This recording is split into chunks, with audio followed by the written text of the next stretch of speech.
Welcome, Kirit, to the Vulnerable Voices podcast. I am super excited to chat to you today, all things holistic healthcare, reactive care.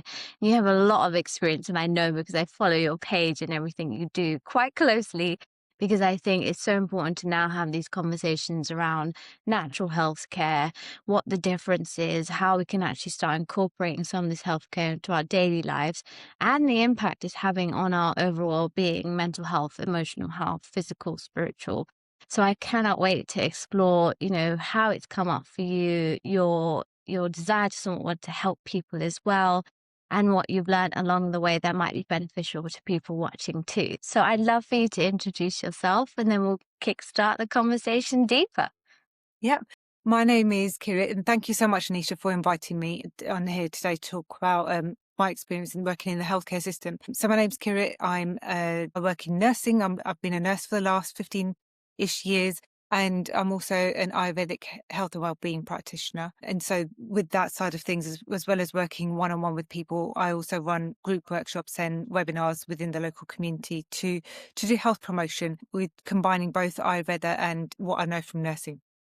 I love that. The reason we connected and I found you is through a community that we both have been to as a workshop facilitator or host.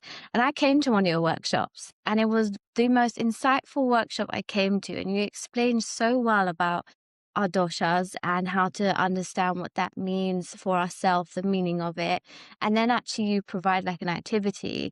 And I just came away from your workshop just having had a new sense of self through a different mode of healthcare and looking at ourselves. So we can explore your workshops and what you do a little bit later, but just for anyone watching, this is how we met and I love it. Yeah. How has healthcare been for you growing up? Like in around your sort of family dynamic, how important has healthcare been in you growing up and the way you sort of look after yourself?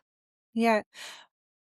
That's an interesting question. And it really does make you reflect, doesn't it? Because we all grow up in our own households and we don't really question the way things are done, and it becomes your norm sort of in the background.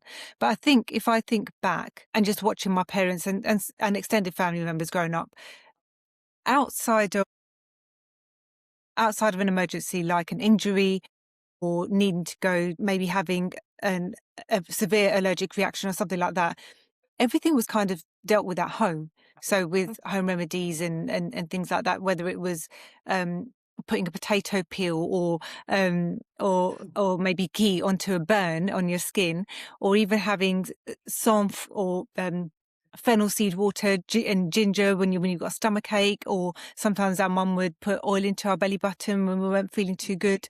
And that sort of stuff was, it's funny because when you're a child, you find it funny and you find it fun, and it's just part and parcel, isn't it? But actually, those were ways that of our parents looking after us, and that's probably the way that they were taken care of as well, because it just came to them so naturally. But now thinking back, it wasn't just, oh, let's respond to someone when they're unwell, which every parent naturally does anyway.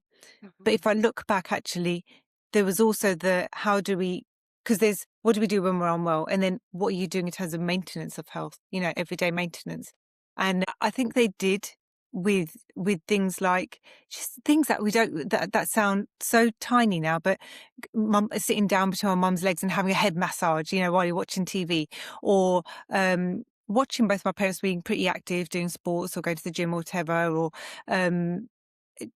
just being advised not to do certain things at certain times of the month. So it was also, as well as healthcare in a responsive way, it was also how do we maintain it? And yeah, a lot of the time it was managed at home, unless it was out of the ordinary or an emergency, really. It's so true. It's like you said, when we're younger, we think it's hilarious. You're like, why are we doing this? Would you say, I know I am, and I think I still am, but would you say you're a curious child in that sense, or even now curious about why do we do this? What's the link between this ginger that we're drinking and what it does inside us? Would you say you're still quite a curious person or have always been? Definitely. I think probably to my parents feeling annoyed, really. Why? Wanting to know why. And I think now looking back as an adult, and I always want to know what the reason was. And then as you get older and as you become a teen and a bit older, then you want to know what the evidence base is behind it as well. Because effectively, I've grown up in a different, I say culture, but also education system in that it's really important. We've been told it's really important to know the evidence base behind everything. And there is an evidence base behind all of this. But when you're a child and you're asking your parents, they may not have always had the answers. And actually, they didn't question it. What they knew was that it worked. And something we were talking about before, Nisha, why is your lived experience not enough of an evidence? Why does it have to be written up in a journal article or whatever? So yeah, always curious, always asking, didn't always get the answers, but I carried on doing it because actually when you're doing it, you become your sort of, what do they call it? You become like your own subject, don't you? And you see that it's working for you. I think it's almost like there's an element of time that we're lacking now, that we just want the evidence first Yeah. before using time and patience to try these things in order for them to show the evidence. And the evidence sometimes is feeling, it's mentally as well, it's emotionally, it's Yeah. and those things can't be explained. And I also feel like the world that we live in now, it's too reactive, it's too instant. If something doesn't work right away, then it must be Ineffective, rubbish. yeah, exactly that. Yeah. Thank you. And I'm just wondering, because you've got both experiences, right, with the holistic healthcare, and that takes time to also implement and change certain behaviors and learnings about that, and our own egos when it comes to holistic healthcare, because I know a lot of people are still skeptical about it versus the reactive care. What are the what are the pain points that you're seeing in reactive care with people and patients that you're seeing or talking to when it comes to their behavior around holistic care? I think time is one thing that you've picked up on already, as in the length of time that it takes for something to work. But as you said, I think it comes from a wider thing where we're living in a society where now everything is instant. You can get food delivery instantly. You can get TV programs instantly. Everything you can get it instantly. And Amazon delivery, you can have it on the same day.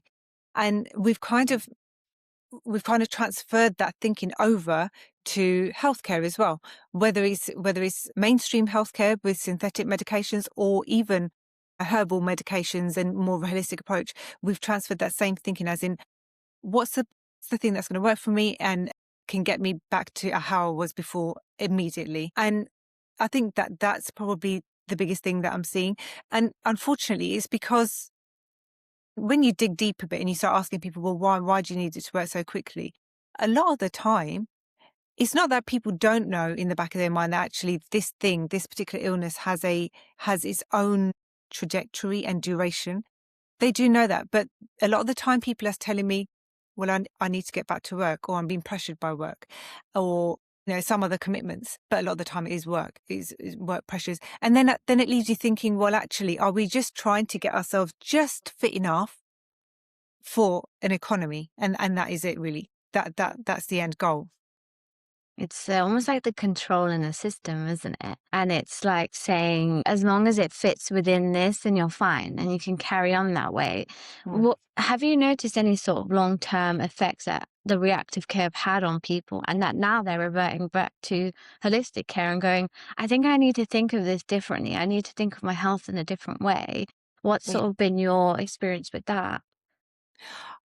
First, I would say with reactive and holistic, I wouldn't say they're both on different ends of the spectrum. What I would say is that they can both be reactive. Is when we access healthcare. So, are we choosing to access healthcare once we're already unwell?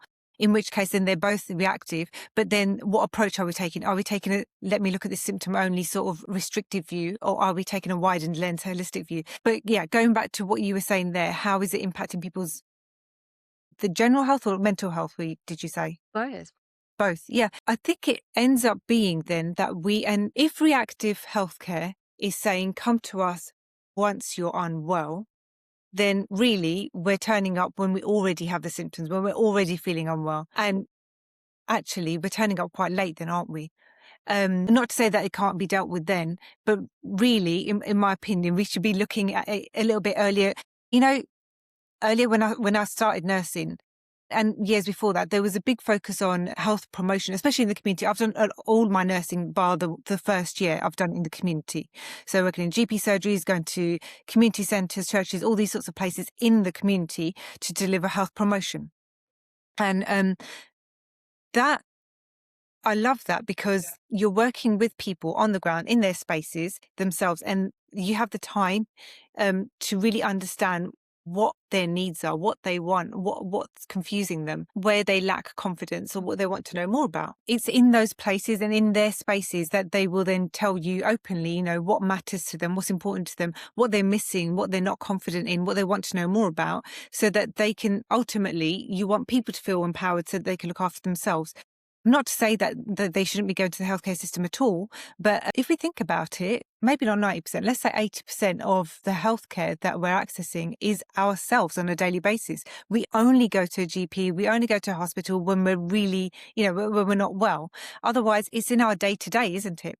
And so I'm just trying to remember now, going back to the point that you asked about how reactive healthcare it doesn't support people's health, whether it's physical or mental, is with reactive healthcare, it makes us look at health in terms of that pathogenesis model. And pathogenesis means the study of disease. But there's another word called salutogenesis. And that one is the study of what enhances health and what helps us maintain health. So rather than waiting for someone to reach a crisis point to then access healthcare, you know, if we take that hat of salutogenesis, what we're saying is that yes, there will be times that you need healthcare here, you know, specialist healthcare. However, until that point, you know, or hopefully that won't happen, let's take proactive steps to our health, you know, and then that could be things that we're doing in our everyday life. Do you think accountability plays a huge part in people's well-being as a whole? I have this in the creative space and actually bringing back creativity as a means for healthier mental well-being. It then coincides with our physical health, our spiritual health, emotions, everything. And then you start looking at these holistic practices in a different way. But you have to almost, you touched on this as well, it's being independent of your own self, right? How much of accountability is playing in your role here in what you do for people? Yeah. As in self-accountability. For the people that you're working with or helping, and actually encourage them to take that ownership on themselves, because there's only so much you can do, right? Yeah. To a certain extent. You have all the knowledge, you have the insights and your own lived experience, but how much of it are you then trying to train people's mindsets around accountability? Yeah, I totally agree. Accountability is a big factor here. I have my own thoughts on which I can speak about in a moment. I think accountability is one thing, and then when we're looking at things holistically, it's also it goes hand in hand with I say compassion, but understanding. Let's use understanding of a person's position and place and where they're at, because everyone will have a different capacity. I think sometimes for when we say accountability, let's say if we're saying to someone, you know, it's really up to you what you want to eat. And, you know, if you want to spend your money on this food, whatever, is thinking about things like affordability, you know, mental state. And not just that, but also thinking about how much control does that person have? Because not everyone is living or has the privilege of being able to make all choices regarding their health for themselves. You know, if we're thinking about, for example, someone who's seeking refuge. So you've got someone seeking asylum and they've been placed in home office accommodation, one of the places that I was working in previously, and people don't have control over what they're eating for breakfast, lunch and dinner. So they're given what they're given. And, you know, let's say if that person's diabetic, then do they have that control over what it is that they're eating and the impact that's going to have on their blood glucose levels? Or someone else who maybe, I don't know, I'm just thinking about someone who's got caring responsibilities. Let's say, for example, when we're saying to them, you know, you should go join the gym, or you should do this, you should do that. It's very easy to say should. And I think there's that balance, isn't there? Exactly like you said, between accountability and then a true understanding of what a person can also do as well.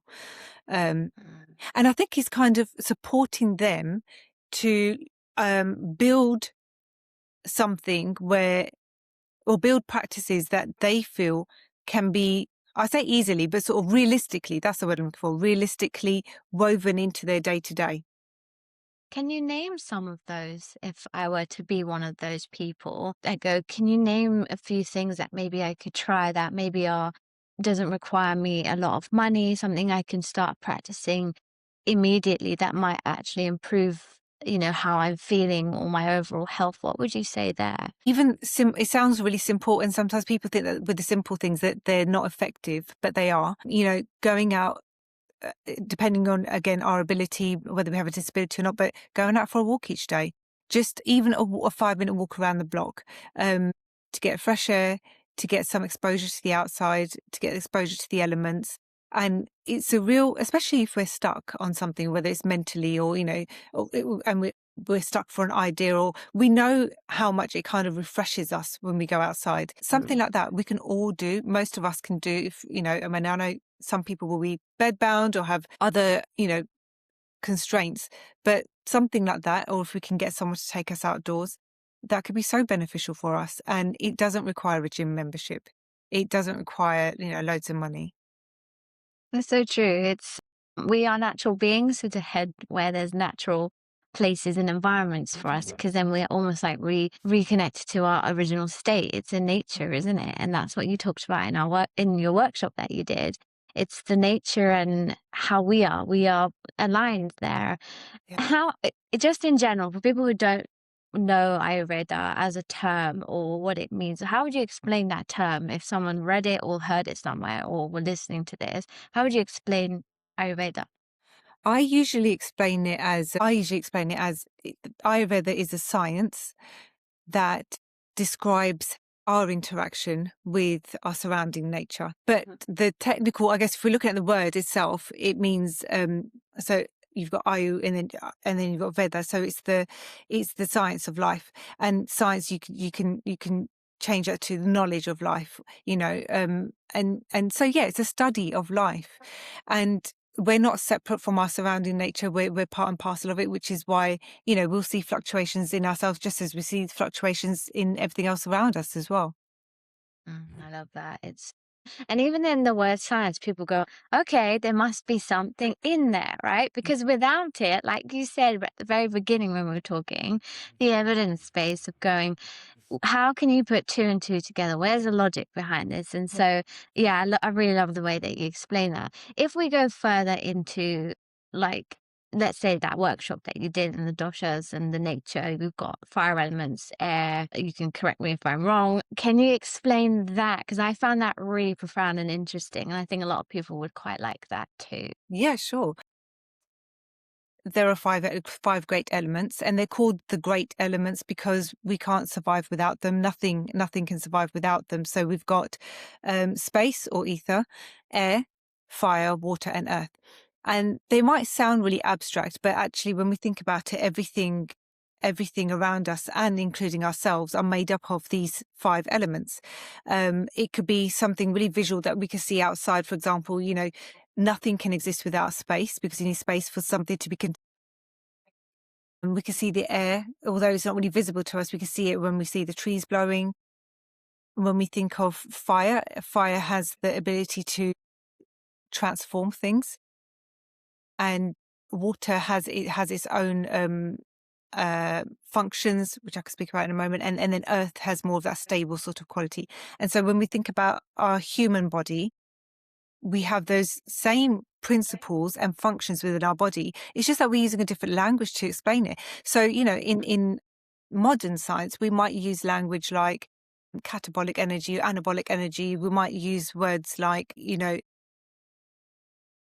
might just use different descriptors to describe what's happening, to explain what's happening with food that's going through our body or the air that's moving through, like metabolism, whatever. And so it's just using a different language to describe those processes. So these 5 elements within our body, they've got different functions. So space, if you think about all the hollow parts in our body, which allow for things to happen within them. So whether it's the cavity of our stomach or our tubules in our body. And then you've got air, which is, we can think about it in a really literal way, like the oxygen that we're breathing that's going through our body, but also the function of movement. So moving things in a particular direction in our body, whether it's food along our gut or whatever. And then we've got fire. And so that's got the transformative action. So whether that's metabolism, whether that's the action of our hormones or our enzymes, converting and absorbing things from whatever we've taken in, not just food wise, but also in terms of what we're seeing, what we're understanding, what we're listening to. And so it's our intelligence. And then we move on to water, which has got that lubrication effect, and lubrication, not just in terms of our secretions, but also thinking about the protective role it has. So think about the lubrication around our joints. So that's synovial fluid. It protects our joints. It gives it cushioning. Or the protective mucus lining of our stomach. It stops it stops lining eroding with all the acid. So it supports us. And then in the end, we also have earth, and that earth element gives us that sense of stability. So within the body, physically, we're looking at those parts of our body that give it its form and structure. So whether it's bones, muscle, fat. And that's just like a snapshot. But Nisha, when I really love doing workshops, but I have to say the workshop that I enjoyed the most was I did one with mothers and children, teenage girls, or maybe preteens, because it was about periods. And I wanted to give them an opportunity and a space to learn about periods, whether they'd started or not. Bringing together what we know from modern medicine about cycles and everything, and then also from the Ayurvedic perspective as well. Teaching children was so different to teaching adults about Ayurveda, because the children just took to it like ducks to water. It was so natural to them. With adults, I don't know if you remember, but in that workshop when I was saying, what do you think this particular dosha or this particular element would look like in your body? How would it function or whatever? And as adults, we have to do a lot of stripping back and unlearning to think like a child again, don't we? And go, oh, well, of course, it makes da-da-da-da-da, or it changes something, or it transforms something. But with the kids, they got it like this. And it was so refreshing to see. And it's a reminder that, that we intuitively understand this. It's just that we unlearn it, I guess, as we get older, and then we start questioning it, and we want it to be evidence-based in a really specific way. I love what you said. That it's almost like they're so unfiltered that they just explain things the way that just comes to mind, and they don't care how it comes across, because for them it makes sense. But being in a group of adults where we are so conscious about judgment and shame or getting things wrong, or like, don't know if this makes sense, and you start questioning yourself, people don't get involved as much as children do that. And then they get excited, the kids, when they're onto something, or how they're feeling is validated, because really it is about their internal compass as well, and what feels right, or how they want to explain something. I notice this when I teach kids versus adults in the creative world. They're not coated with the shame and the judgment. They just go for it. I'm now curious about the workshop that you did here, because I think women's health is really important and things we don't learn enough of in schools.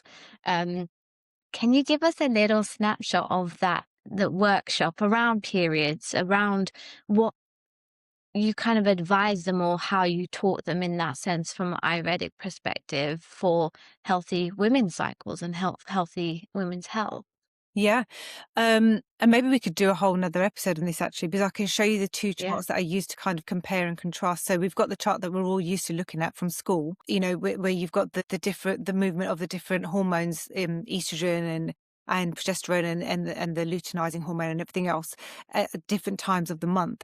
But then alongside that, I had another chart, which was the Ayurvedic cycle, which is more of a cycle rather than a linear chart across the month, showing that at each stage within the month, we're sitting within it's overseen by a different dosha.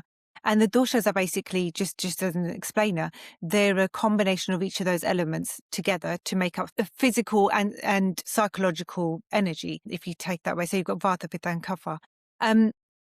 What we were saying to the girls was, at a particular time of the month. So let's say, so the beginning of your cycle is when you're having a period. And during that time, you're depleted because you're losing, you're losing blood, you're losing you're in that depletion stage. So that's overseen by Vata, because Vata is responsible for movement in all directions, but particularly out of our body.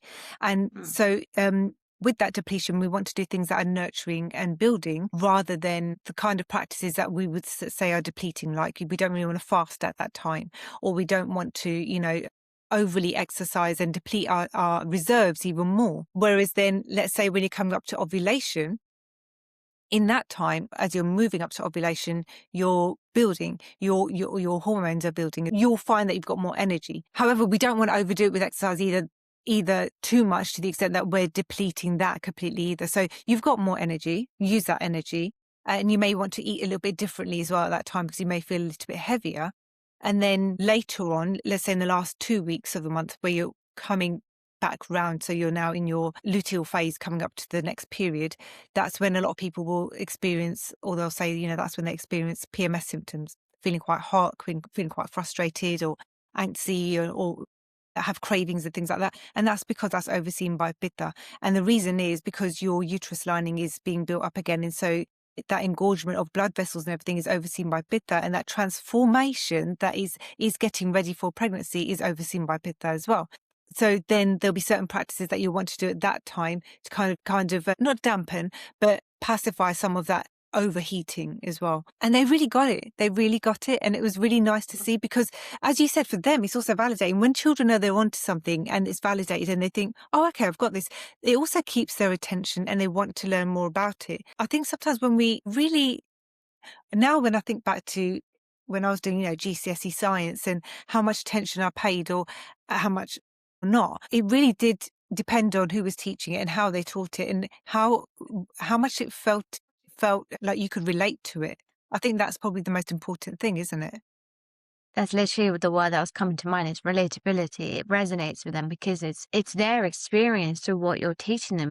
You did this really well when we were at your workshop, is you create that open space. And so nothing anyone's saying is wrong or invalid or anything. It's their personal connection to what you're saying. And when you feel connected to something, you then have a natural interest and you're engaged a lot more. And so that's what I like. And you have this energy, you have a really calm energy and you can see the passion. And I think you're right, kids. And I think the learning needs to continue. I think at a certain age, especially around school, and then when you start leaving, we have again accountability to keep learning about ourselves and putting ourselves in positions to obtain more knowledge and practice them. But I think the systems that we're in, some of the work situations that we're in time, we often use those reasons to not keep educating ourselves in the right way. And I think these things, and when it comes to health, it's so important to maintain knowledge, not about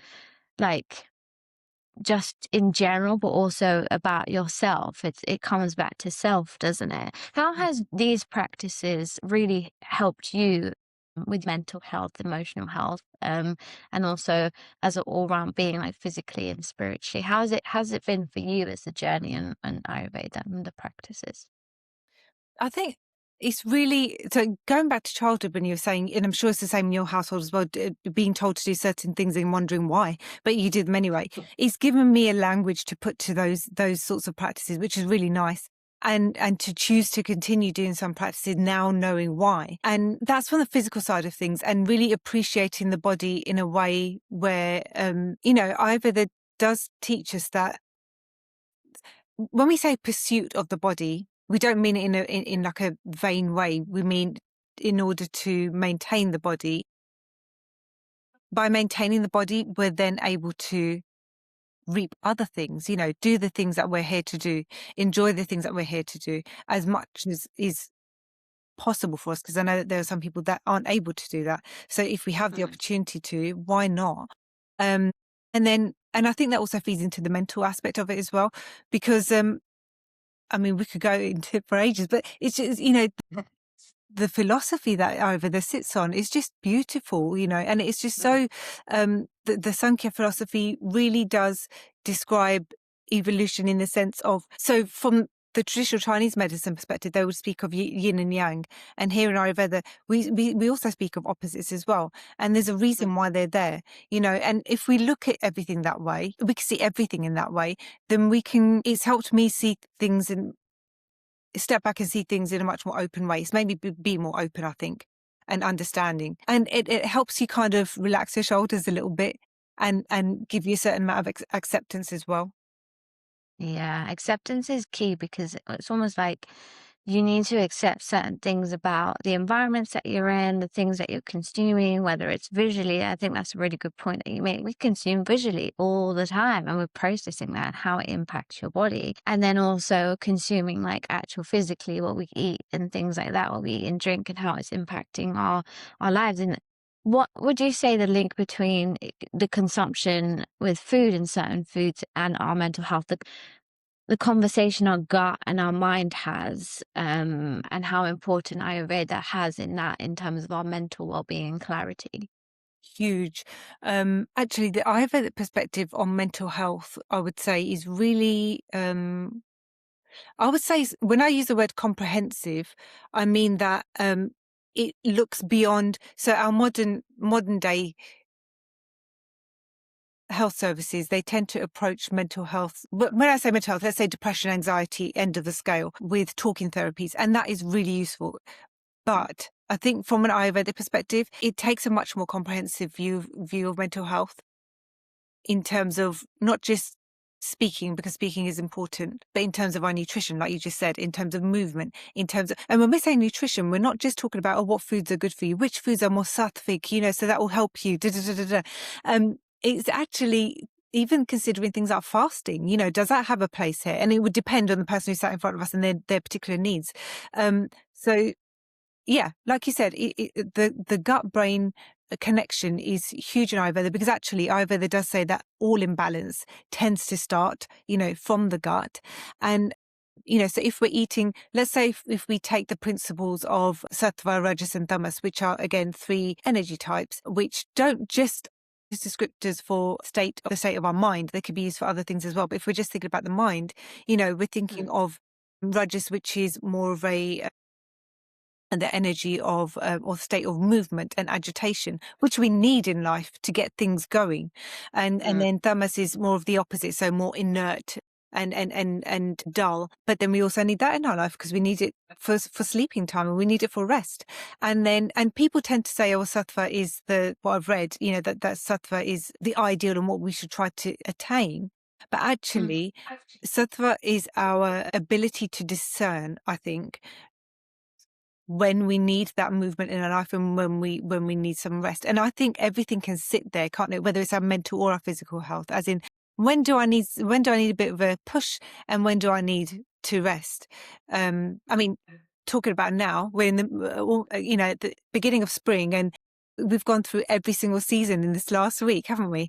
And it's grey outside now. And I think just that is a really beautiful example of we're moving from a place of cold, wintry stillness into the flow of summer. But in between that is spring, and it's quite erratic, isn't it? And so every day we're having to judge how we're going to approach and tend to that day via the choices that we make, whether it's choices in terms of our food or whatever else, the activity level. And it's the same for our mind as well. Yeah, I think Ayurveda provides a really, really comprehensive approach to mental health. Looking at all sorts of things, even mantra. So looking at, sound, looking at sound, looking at art, looking at movement, whether that's yoga or something else, looking, and then the talking therapy side of it as well. So getting people to self-reflect and looking at our thought processes, distorted thought processes, and then, addressing those with someone. Yeah. There's a lot in it, I think. And then parts of it that I'm not an expert in, the astrological side of things as well, and how do planetary changes impact our mental health as well and physical health.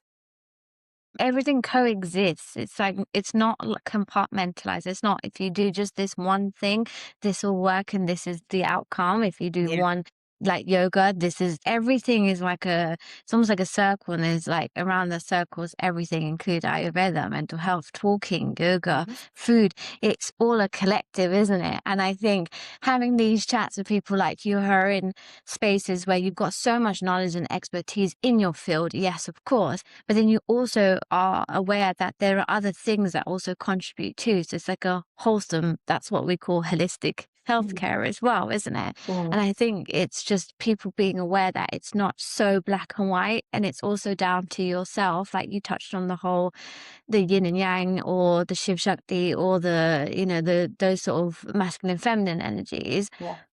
It's if there's too much of one, it's off balance. If there's Yeah. too much of another, it could be chaotic. Yeah. So you need to find a way yourself with the tools that we've got to find that balance for yourself.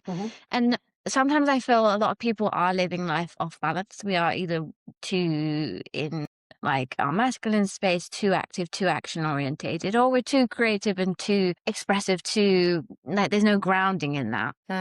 Have you ever felt off balance like throughout your life, and having come to a place of like complete burnout? And if you have, how have you managed that burnout that may help someone watching? I'm not sure if I have experienced burnout, or maybe it's because I haven't used that label, but I have definitely experienced, like a lot of people, I've experienced exhaustion, frustration, and a level of feeling cynical about the organizations that we work in. And I think everyone everyone has felt the same as well. And if we looked at almost as a checklist, or looked at the criteria list for it, I'm sure those would check a lot of those boxes, feeling cynical, feeling overwhelmed. Then I also see sometimes when you're reading, when you're reading up on it, a lot of the time what comes up, or you hear about people's stories of burnout, it tends to be something quite drastic, like they left work completely, they left the country, or something major happened. And then they came back completely changed as a new person. And it hasn't happened to me that way. And I think that's partly because we have to be realistic about our needs as well, whether it's I financially need to stay in work, have bills to pay. So Mm. sometimes it can look like, I guess what's happened with me in the past is if I could feel myself getting to that stage, is I pivot. And I think, pivoting is fine because we don't have to stay in a particular workplace if that's your source of stress. We don't have to stay in a particular industry if that's your source of stress. You can easily pivot in any sort of direction and change things up, and that's as good as new, really, going to a new place and getting a change of scenery, especially if you feel like in your particular workplace your voice doesn't matter, or that the things that you've been trying, you're still doing the same things you were doing 10 years ago and there hasn't been much change. Sometimes that could be quite not disempowering, but sometimes you feel a bit disillusioned, especially in places when you're working where you're advocating on behalf of people and systems don't feel like they've changed. So you're still advocating for people about the same topics again. Then you can feel a little bit disillusioned. And sometimes it could be just that you take a break from it for a little while and then go back with fresh eyes, with that, renewed capacity. I like that. I like that you said that in terms of burnout as the term, we always think it's like to the highest extent that we are burnt out, but actually underneath that there could be layers of burnout that maybe to not that extreme, the exhaustion, like you said. And many people I'm sure now are listening to the word that you said, exhaustion, like, yeah, okay, I am exhausted. I am feeling that. And actually some of the things that you're doing in your work is actually trying to prevent those stages from creeping up with all the practices you put in place, long-term longevity, to make sure that you have also the tools to not get to those extreme stages of burnout too. So I like that because it actually, there's so much of these like quick fire reels and videos out there that explain these big terms, but then they don't unravel the underneath layers to it. It's like an onion, isn't it? There's so many layers to a term, and that everyone just assumes that they are labeled X because of this, and there's more to it.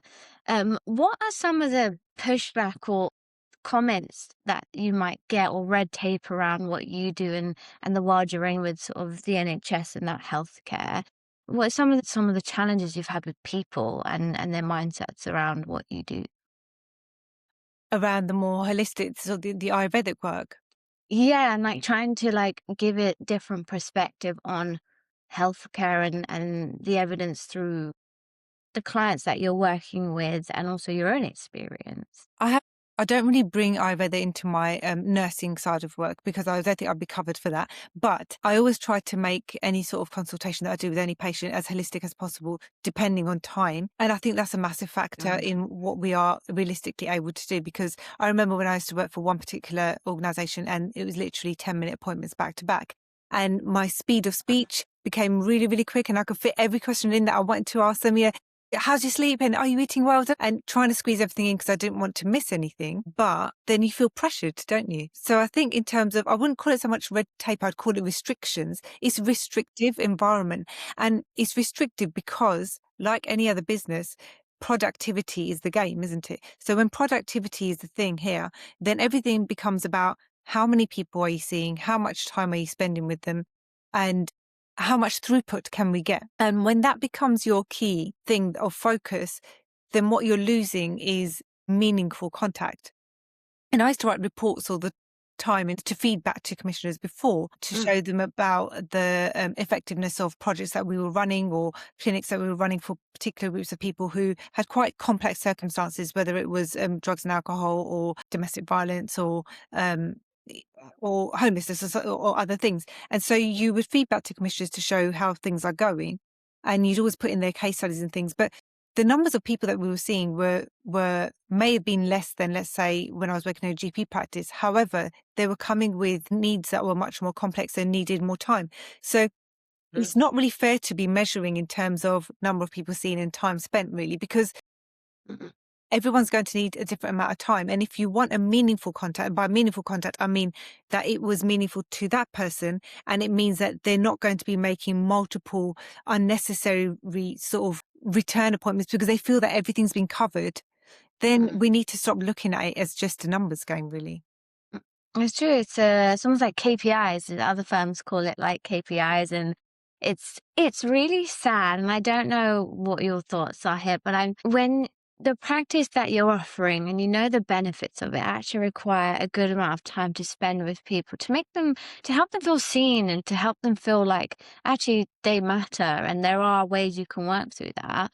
I always get a bit upset that the world's gone to this fast-paced environment that a lot of things that if we just strip back a few things, we could actually live a bit more of a healthier life as a whole. What's your opinion on the life in this like society right now? And if you could click your fingers and change something instantly, like initially, what would that be for you? Apart from time. Within the healthcare service, you mean? Hmm.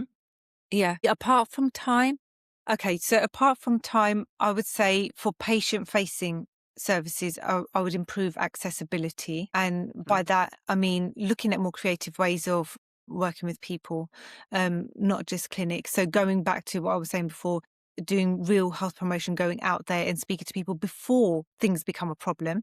Um, and then I think in tandem with that, we also need to have a workforce that's taken care of because we're losing people, aren't we? And we've always got huge vacancy gaps in the nurses workforce anyway. And so we need to look after our staff, but we need to look after them in a meaningful way again as well. So not with like token gestures, like here are some chocolates, here are some vouchers, but actually thinking about their work patterns, actually thinking about their workload, actually thinking about we need to embed clinical supervision, reflective practice. We need to make sure that any sort of time that we're asking them to spend on training is paid time. It's not sort of squeezed in between everything else. And Oh. you know yeah, because we've got a real issue with staff retention, and in any sort of role where you're working with people, you Mm. need your people, your workforce to be, I'm not going to use the word happy, we need them satisfied.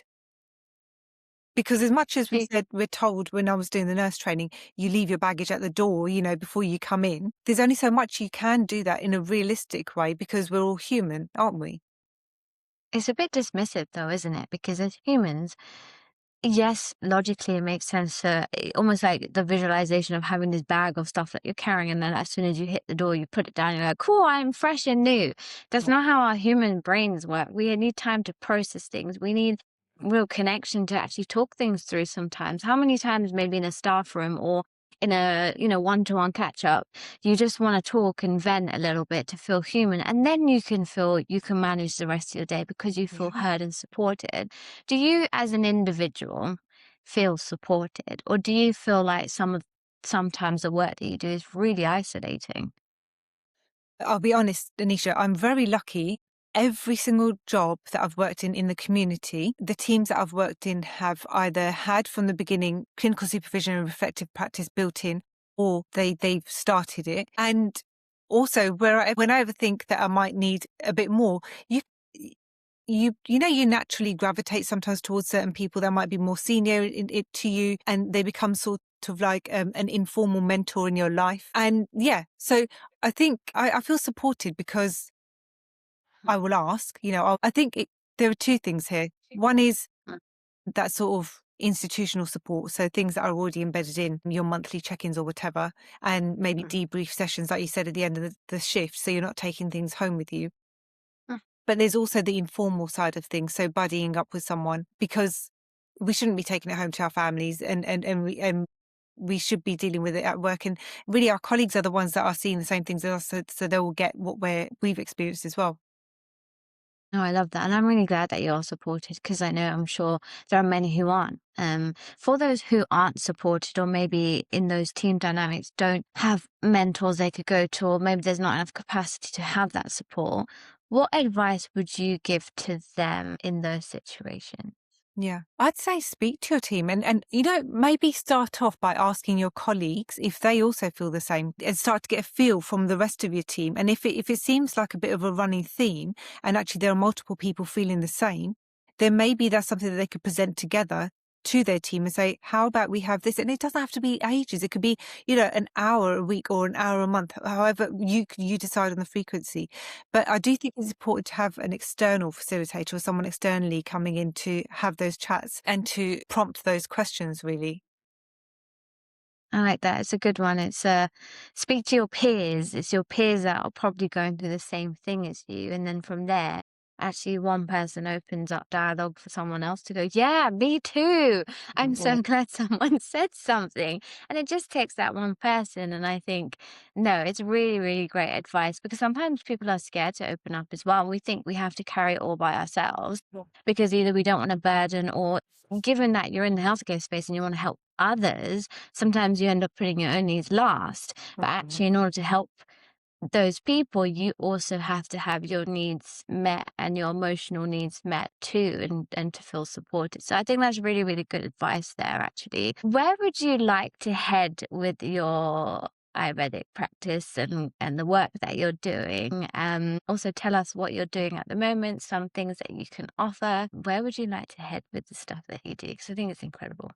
Yeah, thank you. I'd like to continue doing the workshops and the webinars because I really enjoy them. And I think going forward, I'll have to start looking at maybe schools or other sort of settings with children, because I do think that if we want to start seeing change in how we look after ourselves, we have to look at that generation as well, so that people are growing up confidently and being able to tap into, what they're feeling, and both physically and mentally, and then being able to respond, in a helpful way. And then what's coming up?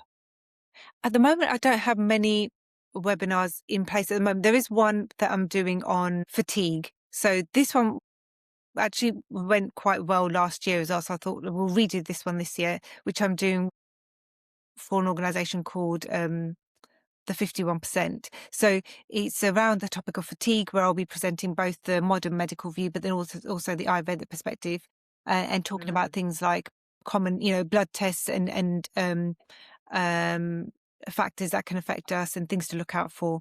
And it will go a little bit into the not the history of, but a little bit of a sort of a context setting of Ayurveda as well. So that's free to attend if people want to sign up to that, and I can send you the link. Yes, Um, please. and then other webinars and workshops. I think I've intentionally kept things a little bit quiet at the beginning of this year because because it's been quite a busy beginning of the year. So, but there will be more. I tend to normally do them seasonally. So, for example, the one that you came to was for going into autumn and winter time, wasn't it? So, I may well be doing one on spring and then summer and then again autumn time because I think a lot of people they resonate with those. We tend to feel a little bit unstable when it comes to those changes. We are nature, and I think the way you've seasoned your workshop is true to what you do, because actually you're in line with us as humans in our natural state of we are connected to the seasons around us, so why not? And I hope to come to a few more of yours, and I will be Yeah. posting and sharing the upcoming workshops that you've got, linking all your website and your social media as well. Where can people find you to connect with you? Because I'm sure loads of people will be so curious after the release of your episode. How can people connect with you, and where can they find you? Thank you. Instagram or the website if you want to read like long form blogs, then you can check the website there, which Nisha will have all the links for that as well. And Nisha, I forgot to mention, I'll also be coming along to your health fair as well in May. Yeah, I'm super excited. I'm literally, I'm so excited for this one. It's a well-being fair. It's the first time we're doing it with my local community in Neasden, and they're a non-profit organization who actually do a lot of support for children in need, for women, they do educational things, they do workshops, they do a lot of like cultural events as well. And yeah, I'm excited for you to be there, have a stall with us, share your insights about what you do, and it's all around mental health. So you're the perfect person to have this. I cannot wait for you to be there. I know a lot of my family members are excited to meet you already. So, what will your store entail? Give us a little teaser in what you'll be offering that day. So I'll be talking to people about Ayurveda, I'll have sort of cue cards there or sort of conversation cards to get people talking about their health, thinking about things that often people are embarrassed to talk about or they don't really want to talk about, and questions that aren't always asked, when they're in the GP clinic or when they're in a 10-minute appointment. And it just gets people thinking a little bit further about their health in more of a broader way. And also I'll be offering blood pressure checks as well, so people can get in the moment sort of a view of what's going on with their health from that perspective as well. I love that. I love that you're challenging the norms of things, and certain things that people might be embarrassed about. You're going, nope, it's not embarrassing. We're gonna we're gonna go full on face it and talk about it. And I Right. think that's what people like you need to be here for. And that's why you're doing what you're doing, is because you challenge the norms, even when it's difficult. And I know exactly the challenge that you might face, but I think you're onto something here. And I just wanted to say thank you so much for your insights. And I cannot wait to come to more of your workshops and support. I'm a full on supporter of your page and what you do. But I just wanted to say thank you so much for coming on today. I've learned so much again. So No, thank thank you. you. Thanks for having me, Nisha. Thank you. I will link your website, I'll link your social media in the YouTube description box on my Instagram page as well. And then also I'll be promoting the event, which will have information about you and what you do on there as well. But I cannot wait for your episode to be released, and just honestly thank you. Keep doing what you're doing, and fingers crossed for all your workshops and stuff. So thank you. Thank you.